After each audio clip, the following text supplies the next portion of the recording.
ನಿನ್ನೆ ನಡೆದಂತ ಈ ಡಿನ್ನರ್ ಪಾಲಿಟಿಕ್ಸ್ ಸಾಕಷ್ಟು ರೀತಿಯಲ್ಲಿ ಚರ್ಚೆ ಆಗ್ತಾ ಇದೆ. ಈ ಔತಣಕೂಟವನ್ನ ಅರೇಂಜ್ ಮಾಡಿರೋದು ಡಿಕೆ ಶಿವಕುಮಾರ್ ಆಪ್ತರ ಫಾರ್ಮ್ ಹೌಸ್ ನಲ್ಲಿ ಆದ್ರೂ ಕೂಡ ಇದನ್ನ ಅರೇಂಜ್ ಮಾಡಿದ್ ಯಾರು ಅನ್ನುವಂತ ಒಂದಷ್ಟು ಪ್ರಶ್ನೆಗಳು, ಕುತೂಹಲ ಕೂಡ ಇದೆ. ಆದ್ರೆ ಇದಕ್ಕೆ ಸಂಬಂಧಪಟ್ಟಂತೆ ಒಂದಷ್ಟು ಮಾಹಿತಿಗಳು ಕೂಡ ಈಗ ಸಿಗ್ತಾ ಇರೋದು. ಈ ಔತಣಕೂಟದಲ್ಲಿ ಡಿಕೆ ಬ್ರದರ್ಸ್ ಗೇಮ್ ಪ್ಲಾನ್ ಮಾಡಿದ್ದಾರೆ.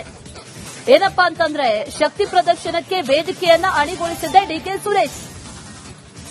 ಸಿಎಂ ಬಣದ ಒಗ್ಗಟ್ಟು ಯಾವಾಗ ಪ್ರದರ್ಶನ ಆಯ್ತೋ ಆಗ ಬೆಳಗಾವಿಗೆ ಬರ್ತಾರೆ ಡಿಕೆ ಸುರೇಶ್. ಅಣ್ಣನ ಪರ ರಣತಂತ್ರವನ್ನ ಹಿಡಿಬೇಕು ಅನ್ನುವಂತಹ ನಿಟ್ಟಿನಲ್ಲಿ ಬೆಳಗಾವಿಗೆ ಡಿಕೆ ಸುರೇಶ್ ಬಂದು ತಮ್ಮ ಆಪ್ತನ ತೋಟದ ಮನೆಯಲ್ಲಿ ಈ ಔತಣಕೂಟವನ್ನ ಪ್ಲಾನ್ ಮಾಡಿಕೊಳ್ತಾರೆ. ಇದೆಲ್ಲವೂ ಮಾಡಿದ್ದು ಡಿಕೆ ಸುರೇಶ್ ಅನ್ನುವಂತ ಮಾಹಿತಿ ಸದ್ಯಕ್ಕೀಗ ಇದೆ. ಸಚಿವರು ಶಾಸಕರು ಸೇರಿ 40 ಜನರನ್ನ ಇನ್ವೈಟ್ ಮಾಡೋದಾಗಿರಬಹುದು, 40 ಜನರು ಅಲ್ಲಿ ಇದ್ದಾರೆ ಅನ್ನುವಂತ ವಿಚಾರವನ್ನು ತೋರಿಸಿಕೊಳ್ಳೋದಾಗಿರಬಹುದು. ಇದೆಲ್ಲವೂ ಕೂಡ ಪ್ಲಾನಿಂಗ್ ಡಿಕೆ ಸುರೇಶ್ ಅವರದು ಅನ್ನುವಂತ ಮಾಹಿತಿ. ಡೀಟೇಲ್ಸ್ ಅನ್ನ ಕೊಡ್ತಾರೆ ನಮ್ಮ ಪ್ರತಿನಿಧಿ ಬಸವರಾಜ್, ನೇರ ಸಂಪರ್ಕದಲ್ಲಿ ಜಾಯಿನ್ ಆಗ್ತಾ ಇದ್ದಾರೆ. ಬಸವರಾಜ್, ಡಿಕೆ ಶಿವಕುಮಾರ್ ಆಗಿರಬಹುದು ಅಥವಾ ಡಿಕೆ ಸುರೇಶ್ ಆಗಿರಬಹುದು ಔತಣಕೂಟವನ್ನ ಅರೇಂಜ್ ಮಾಡಿಸ್ತಾರೆ ಅಥವಾ ಮಾಡಿಸಿದ್ದಾರೆ ಅನ್ನೋದಾದ್ರೆ ಖಂಡಿತವಾಗ್ಲೂ ಕೂಡ ಯಾವುದೇ ಕಾರಣ ಇಲ್ಲದೆ, ಯಾವುದೇ ಅಜೆಂಡಾ ಇಲ್ಲದೆ ಮಾಡಿಸಿಲ್ಲ ಅನ್ನುವಂಥದ್ದಂತೂ ಕನ್ಫರ್ಮ್. ಹಾಗಾದ್ರೆ ಇವರ ಅಜೆಂಡಾ ಏನಾಗಿತ್ತು, ಅದರ ಜೊತೆಯಲ್ಲಿ ಯತೀಂದ್ರ ಸಿದ್ದರಾಮಯ್ಯ ಅವರ ಹೇಳಿಕೆ ಬಗ್ಗೆ ಡಿಸ್ಕಸ್ ಆಯಿತು ಅಂತ ಕೇಳಿ ಬರ್ತಾ ಇದೆ. ಹಾಗಾದ್ರೆ ನೋಟಿಸ್ ಕೊಟ್ಟಿಲ್ಲ ಅನ್ನುವಂತಹ ಕಾರಣವನ್ನ ಮುಂದಿಟ್ಕೊಂಡು, ನೋಟಿಸ್ ಕೊಡಬೇಕು ಅನ್ನುವಂತಹ ಕಾರಣವನ್ನ ಮುಂದಿಟ್ಕೊಂಡು ಒತ್ತಡ ಹೇರುವಂತ ತಂತ್ರಗಾರಿಕೆನ ಇದು ಅನ್ನುವಂತ ಪ್ರಶ್ನೆ ಬಸವರಾಜ್. ಖಂಡಿತ ಅಶ್ವಿನಿ, ಒಂದ್ ಕಡೆ ಬ್ರೇಕ್ಫಾಸ್ಟ್ ಮೀಟಿಂಗ್ ಕಳೆದ ವಾರ ಮಾಡದಂತ ಸಂದರ್ಭದಲ್ಲಿ ಒಂದು ವಾರದ ಮಟ್ಟಿಗೆ ಸಿಎಂ ಡಿಸಿಎಂ ಬಣದ ಮಧ್ಯೆ ಸೈಲೆಂಟ್ ಆಗಿತ್ತು. ಆ ಬಳಿಕ ನೀವು ಗಮನಿಸಬಹುದು, ವಿಧಾನಸಭೆ ಅಧಿವೇಶನ ಆರಂಭವಾದ ಬಳಿಕ ಮತ್ತೆ ಅದೇ ಹರಾಗ ಅದೇ ಹಾಡುವಂತ ರೀತಿಯಾಗಿದೆ. ಯತೀಂದ್ರ ಸಿದ್ದರಾಮಯ್ಯ ಅವರು 3 ಬಾರಿ ಈ ಒಂದೇ ರೀತಿಯಾದಂತಹ ಹೇಳಿಕೆಯನ್ನ ಕೊಟ್ಟಿದ್ದಾರೆ. ಹೈಕಮಾಂಡ್ ಬದಲಾವಣೆ ಬಯಸ್ತಾ ಇಲ್ಲ, ಆ ಚರ್ಚೆ ಹೈಕಮಾಂಡ್ ಮುಂದೆ ಇಲ್ಲ, ಸಿದ್ದರಾಮಯ್ಯ ಅವರು 5 ಪೂರ್ಣಾವಧಿಗೆ ಸಿಎಂ ಆಗಿರ್ತಾರೆ ಅನ್ನುವಂತ ಹೇಳಿಕೆಗಳನ್ನ ಯಾವಾಗ ಕೊಟ್ಟರು ಅದು ಒಂದು ರೀತಿಯಲ್ಲಿ ಡಿಕೆ ಶಿವಕುಮಾರ್ ಬಣಕ್ಕೂ ಕೂಡ ಕೆರಳಿಸುವಂತ ಕೆಲಸವನ್ನ ಮಾಡಿರ್ತಕ್ಕಂಥದ್ದು. ಇದ್ರ ಜೊತೆಗೆ ಅಹಿಂದ ವರ್ಗದ ಒಂದು ಊಟಕ್ಕೆ ಸೇರಿದಂತ ನಾಯಕರು ಅಹಿಂದ ವರ್ಗ ಒಟ್ಟಾಗಿದೆ ಅನ್ನುವಂತ ಒಂದು ಸಂದೇಶವನ್ನ ಪಾಸ್ ಮಾಡ್ತು. ಹೀಗಾಗಿ ಡಿಕೆ ಶಿವಕುಮಾರ್ ಬಣ ಕೂಡ ಎಲ್ಲೋ ಒಂದು ವೀಕ್ ಆಗ್ತಾ ಇದೆ ಅನ್ನುವಂತ ಒಂದು ಸೂಚನೆ ಸಿಕ್ಕ ತಕ್ಷಣವೇ ಡಿಕೆ ಸುರೇಶ್ ಅವರು ಅಖಾಡಕ್ಕಿದ್ರು. ಅಣ್ಣನ ಪರವಾಗಿ ನಿನ್ನೆ ಬೆಳಗಾವಿಗೆ ಬಂದ್ರು. ಬೆಳಗಾವಿಗೆ ಬಂದು ತಮ್ಮ ಆಪ್ತರ ಮೂಲಕ ತೋಟದ ಮನೆಯಲ್ಲಿ ಒಂದು ಔತಣಕೂಟವನ್ನು ಆಯೋಜಿಸಿ ಸುಮಾರು 20-25 ಶಾಸಕರನ್ನ ಒಟ್ಟುಗೂಡಿಸಿ ಮತ್ತಷ್ಟು ಶಾಸಕರನ್ನ ಒಟ್ಟುಗೂಡಿಸುವಂತ ಪ್ರಯತ್ನವನ್ನ ಮಾಡಿ, ನಾವು ಕೂಡ ರೇಸ್ ನಲ್ಲಿದ್ದೇವೆ, ಯಾವುದೇ ಕಾರಣಕ್ಕೂ ಹಿಂದೆ ಬಿದ್ದಿಲ್ಲ ಅನ್ನುವಂತ ಒಂದು ಸಂದೇಶವನ್ನ ಸಿಎಂ ಬಣ್ಣಕ್ಕೆ ರವಾನೆ ಮಾಡಿದ್ರು. ಮತ್ತು ಯತೀಂದ್ರ ಅವರು ಕೊಡ್ತಕ್ಕಂಥ ಹೇಳಿಕೆ ಏನಿಲ್ಲ ಅದನ್ನ ಒಕ್ಕೂಲದಿಂದ ಖಂಡಿಸಬೇಕು ಮತ್ತು ಇದನ್ನ ಹೈಕಮಾಂಡ್ ಗಮನಕ್ಕೂ ಬರಬೇಕು. ಯಾಕೆ ಹೈಕಮಾಂಡ್ ಈ ಬಗ್ಗೆ ಎಚ್ಚರಿಕೆಯನ್ನ ಕೊಡ್ತಾ ಇಲ್ಲ ಮತ್ತು ಅವರ ಬಗ್ಗೆ ಕ್ರಮ ತೆಗೆದುಕೊಳ್ತಿಲ್ಲ ಅನ್ನುವಂತ ನಿಟ್ಟಿನಲ್ಲಿ ಚರ್ಚೆ ಆಗಿದೆ ಅನ್ನುವಂತ ಮಾಹಿತಿಗಳಿದಾವೆ. ಹೀಗಾಗಿ ಒಂದು ರೀತಿಯಲ್ಲಿ ಸಿಎಂ ಬಣ ಮತ್ತು ಡಿಸಿಎಂ ಬಣದ ಮಧ್ಯೆ ಮತ್ತೆ ಕಾದಾಟ ಶುರುವಾಗಿರ್ತಕ್ಕಂಥದ್ದು. ಈಗಷ್ಟೇ 4 ದಿನಗಳ ಕಾಲ ಅಧಿವೇಶನ ಮುಕ್ತಿದೆ. ಇವತ್ತು 5ನೇ ದಿನದ ಅಧಿವೇಶನ. ಇವತ್ತು ಮಧ್ಯಾಹ್ನದವರೆಗೂ ಕೂಡ ಇದೇ ನಿಟ್ಟಿನಲ್ಲಿ ಚರ್ಚೆ ಆಗ್ತದೆ ಶಾಸಕರ ನಡುವೆ. ಮತ್ತೆ ಮುಂದಿನ ವಾರಕ್ಕೆ ಈ ವಾರದ ಗ್ಯಾಪ್ ಮಧ್ಯೆ ವೋಟ್ ಚೋರಿ ವಿಚಾರವಾಗಿ ದೆಹಲಿಗೆ ಹೋಗಿ ಬರ್ತಾ ಇದ್ದಾರೆ ಸಿಎಂ ಡಿಸಿಎಂ. ಆ ಸಂದರ್ಭದಲ್ಲಿ ಹೈಕಮಾಂಡ್ ಮತ್ತೆ ಇಬ್ಬರಿಗೂ ಕೂಡ ಒಂದು ಎಚ್ಚರಿಕೆ ಕೊಡುವ ಸಾಧ್ಯತೆ ಕೂಡ ಇದೆ. ನೀವು ನಿಮ್ಮ ಬಣದ ಸದಸ್ಯರಿಗೆ ಒಂದು ಹಿಡಿತದಲ್ಲಿ ಇಟ್ಕೊಳ್ಳಿ ಅನ್ನುವಂಥದ್ದು. ಅದು ಏನಾದ್ರೂ ಆಗಿಲ್ಲ ಅನ್ನೋದಾದ್ರೆ ಮತ್ತೆ ಸೋಮವಾರದಿಂದ ಅಧಿವೇಶನ ಏನ್ ಸ್ಟಾರ್ಟ್ ಆಗುತ್ತಲ್ಲ, ಅಲ್ಲಿ ಇನ್ನಷ್ಟು ಜೋರಾದಂತಹ ಸಿಎಂ ಹಾಗೂ ಡಿಸಿಎಂ ಬಣದ ಮಧ್ಯೆ ವಾಗ್ದಾಳಿಗಳು ವಾಕ್ಸಮರಗಳು ಆಗತಕ್ಕಂತ ಕಾಣಿಸ್ತಾ ಇರೋದ್ರಿಂದ ಬಸವರಾಜ್ ಹಾಗೆ ಸಂಪರ್ಕದಲ್ಲಿ ಮತ್ತೊಂದು ಬ್ರೇಕಿಂಗ್ ಅಪ್ಡೇಟ್ ಸಿಗ್ತಾ ಇದೆ.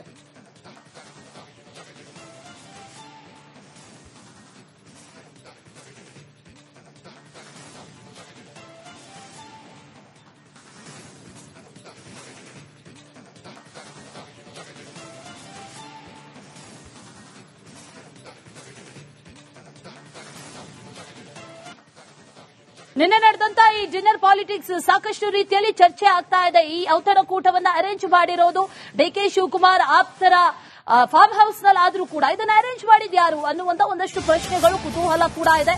ಆದ್ರೆ ಇದಕ್ಕೆ ಸಂಬಂಧಪಟ್ಟಂತೆ ಒಂದಷ್ಟು ಮಾಹಿತಿಗಳು ಕೂಡ ಈಗ ಸಿಗ್ತಾ ಇರೋದು. ಈ ಔತಣಕೂಟದಲ್ಲಿ ಡಿಕೆ ಬ್ರದರ್ಸ್ ಗೇಮ್ ಪ್ಲಾನ್ ಮಾಡಿದ್ದಾರೆ.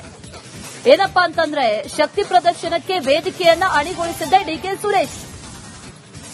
ಸಿಎಂ ಬಣದ ಒಗ್ಗಟ್ಟು ಯಾವಾಗ ಪ್ರದರ್ಶನ ಆಯ್ತೋ ಆಗ ಬೆಳಗಾವಿಗೆ ಬರ್ತಾರೆ ಡಿಕೆ ಸುರೇಶ್. ಅಣ್ಣನ ಪರ ರಣತಂತ್ರವನ್ನ ಹಿಡಿಬೇಕು ಅನ್ನುವಂತಹ ನಿಟ್ಟಿನಲ್ಲಿ ಬೆಳಗಾವಿಗೆ ಡಿಕೆ ಸುರೇಶ್ ಬಂದು ತಮ್ಮ ಆಪ್ತನ ತೋಟದ ಮನೆಯಲ್ಲಿ ಈ ಔತಣಕೂಟವನ್ನ ಪ್ಲಾನ್ ಮಾಡಿಕೊಳ್ತಾರೆ. ಇದೆಲ್ಲವೂ ಮಾಡಿದ್ದು ಡಿಕೆ ಸುರೇಶ್ ಅನ್ನುವಂತ ಮಾಹಿತಿ ಸದ್ಯಕ್ಕೀಗ ಇದೆ. ಸಚಿವರು ಶಾಸಕರು ಸೇರಿ 40 ಜನರನ್ನ ಇನ್ವೈಟ್ ಮಾಡೋದಾಗಿರಬಹುದು, 40 ಜನರು ಅಲ್ಲಿ ಇದ್ದಾರೆ ಅನ್ನುವಂತ ವಿಚಾರವನ್ನು ತೋರಿಸಿಕೊಳ್ಳೋದಾಗಿರಬಹುದು. ಇದೆಲ್ಲವೂ ಕೂಡ ಪ್ಲಾನಿಂಗ್ ಡಿಕೆ ಸುರೇಶ್ ಅವರದು ಅನ್ನುವಂತ ಮಾಹಿತಿ. ಡೀಟೇಲ್ಸ್ ಅನ್ನ ಕೊಡ್ತಾರೆ ನಮ್ಮ ಪ್ರತಿನಿಧಿ ಬಸವರಾಜ್. ನೇರ ಸಂಪರ್ಕದಲ್ಲಿ ಜಾಯಿನ್ ಆಗ್ತಾ ಇದ್ದಾರೆ. ಬಸವರಾಜ್, ಡಿಕೆ ಶಿವಕುಮಾರ್ ಆಗಿರ್ಬೋದು ಅಥವಾ ಡಿಕೆ ಸುರೇಶ್ ಆಗಿರ್ಬೋದು ಔತಣಕೂಟವನ್ನ ಅರೇಂಜ್ ಮಾಡಿಸ್ತಾರೆ ಅಥವಾ ಮಾಡಿಸಿದ್ದಾರೆ ಅನ್ನೋದಾದ್ರೆ ಖಂಡಿತವಾಗ್ಲೂ ಕೂಡ ಯಾವುದೇ ಕಾರಣ ಇಲ್ಲದೆ ಯಾವುದೇ ಎಜೆಂಡಾ ಇಲ್ಲದೆ ಮಾಡಿಸಿಲ್ಲ ಅನ್ನುವಂಥದ್ದಂತೂ ಕನ್ಫರ್ಮ್. ಹಾಗಾದ್ರೆ ಇವರ ಅಜೆಂಡಾ ಏನಾಗಿತ್ತು, ಅದರ ಜೊತೆಯಲ್ಲಿ ಯತೀಂದ್ರ ಸಿದ್ದರಾಮಯ್ಯ ಅವರ ಹೇಳಿಕೆ ಬಗ್ಗೆ ಡಿಸ್ಕಸ್ ಆಯಿತು ಅಂತ ಕೇಳಿ ಬರ್ತಾ ಇದೆ. ಹಾಗಾದ್ರೆ ನೋಟಿಸ್ ಕೊಟ್ಟಿಲ್ಲ ಅನ್ನುವಂತಹ ಕಾರಣವನ್ನ ಮುಂದಿಟ್ಕೊಂಡು, ನೋಟಿಸ್ ಕೊಡಬೇಕು ಅನ್ನುವಂತಹ ಕಾರಣವನ್ನ ಮುಂದಿಟ್ಕೊಂಡು ಒತ್ತಡ ಹೇರುವಂತ ತಂತ್ರಗಾರಿಕೆನ ಇದು ಅನ್ನುವಂತ ಪ್ರಶ್ನೆ ಬಸವರಾಜ್. ಖಂಡಿತ ಅಶ್ವಿನಿ, ಒಂದ್ ಕಡೆ ಬ್ರೇಕ್ಫಾಸ್ಟ್ ಮೀಟಿಂಗ್ ಕಳೆದ ವಾರ ಮಾಡದಂತ ಸಂದರ್ಭದಲ್ಲಿ ಒಂದು ವಾರದ ಮಟ್ಟಿಗೆ ಸಿಎಂ ಡಿಸಿಎಂ ಬಣದ ಮಧ್ಯೆ ಸೈಲೆಂಟ್ ಆಗಿತ್ತು. ಆ ಬಳಿಕ ನೀವು ಗಮನಿಸಬಹುದು, ವಿಧಾನಸಭೆ ಅಧಿವೇಶನ ಆರಂಭವಾದ ಬಳಿಕ ಮತ್ತೆ ಅದೇ ಹರಾಗ ಅದೇ ಹಾಡುವಂತ ರೀತಿಯಾಗಿದೆ.